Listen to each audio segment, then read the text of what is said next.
Hello বন্ধুরা, কেমন আছো সবাই? আশা করি সবাই ভালো আছো।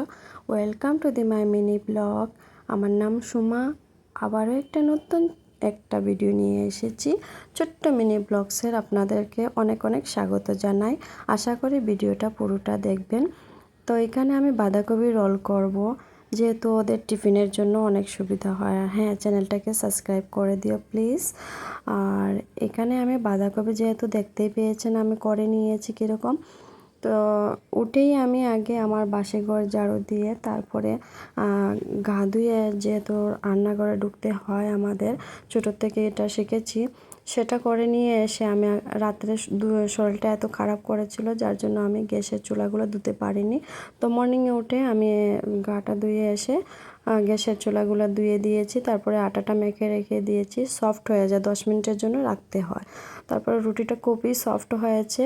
আর বাচ্চাদের টিফিনে দিয়েছি কাজু বরফি, কাজু কিশমিশ আর রুটি দিয়েছি, রুটি রোল, যেহেতু ক্যাবেজ দিয়ে করেছি। তারপরে ওর টিফিন রেডি করব, ওকে দিয়ে দেব।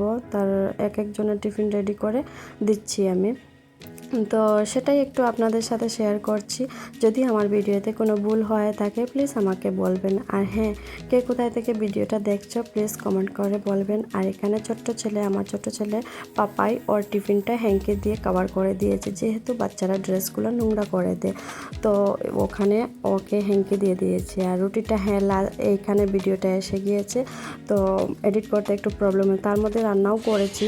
5:30-তে উঠে 6:30-র মধ্যে আমার সব কিছু শেষ করতে হয়েছিল। তারপর দুজনকে দুটা স্কুলে আলাদা আলাদা যায় ওরা। তো ওদেরকে দিয়ে এসে আমার কাজগুলো রুটিন করতে শুরু করেছি। কাপড় ভিজিয়ে গিয়েছিলাম, ওগুলো ধুয়ে আমার ডাস্টিং করতে লেগেছি। তো ডাস্টিং কেন করা হয় ডেইলি, সেটা হলো বাচ্চা আছে, পজিটিভ এনার্জি থাকার জন্য। তো পজিটিভ এনার্জি থাকার জন্য, যেহেতু আমাদের ঘরে অনেক ডাস্ট হয়। আর হ্যাঁ, আসামে কিন্তু বৃষ্টি হচ্ছে, কাল রাতে থেকে বৃষ্টি ফেলেছে, খুবই ভালো লেগেছে বৃষ্টিটা পড়েছে, যেহেতু অনেক ডাস্ট হয় ঘরের মধ্যে, ডেইলি করতে হয়। কিন্তু কয়েকটা দিন একটু তো আরাম পাবো, যেহেতু বৃষ্টি হয়েছে আর ঠান্ডা মৌসুম হয়েছে। তারপরে দেখেছো আমার বেডরুমের কন্ডিশনটা, বাচ্চারা যেরকম করেছে না বলার মতো কিছু নেই। ওয়ালে পেন্সিল দিয়ে, কালার পেন্সিল দিয়ে যেরকম করেছে, আর্ট ওদের যতই কপি দিয়ে দাও ওরা করবে, যতই আমি কাজে ব্যস্ত থাকি না কেন, তার মধ্যেই সুযোগটা নিয়ে নেয়।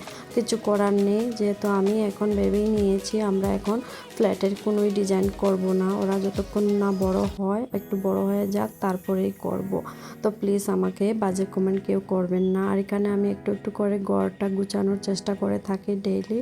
সেটা হয়তো কোনো দিন ভিডিও দিতে পারি, কোনো দিন দিতে পারিনি, কারণ যেহেতু টাইম হয় না একদম। আর এখানে দেখো আমার ছোট্ট প্ল্যান্টে গৌরীশঙ্কর ফুল উঠেছে।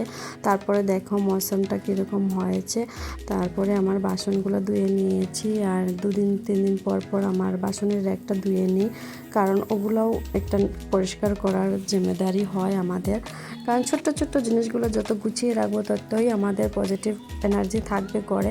আর এখানে আমি কালকে না পরশু দিনে আমার প্ল্যান্টগুলো একদম শাওয়ার দিয়ে স্নান করে নিয়েছিলাম। তারপরে আমার স্নান টান হয়ে গেছে, পূজাও করে নিয়েছি। পাপাইকে আনতে যাবো, যেহেতু 12টা বেজে যাচ্ছে। তো ভিডিওটা কীরকম লাগলো প্লিজ কমেন্ট করবেন। টাটা বাই বাই, মিলবো নেক্সট ব্লগে। টাটা।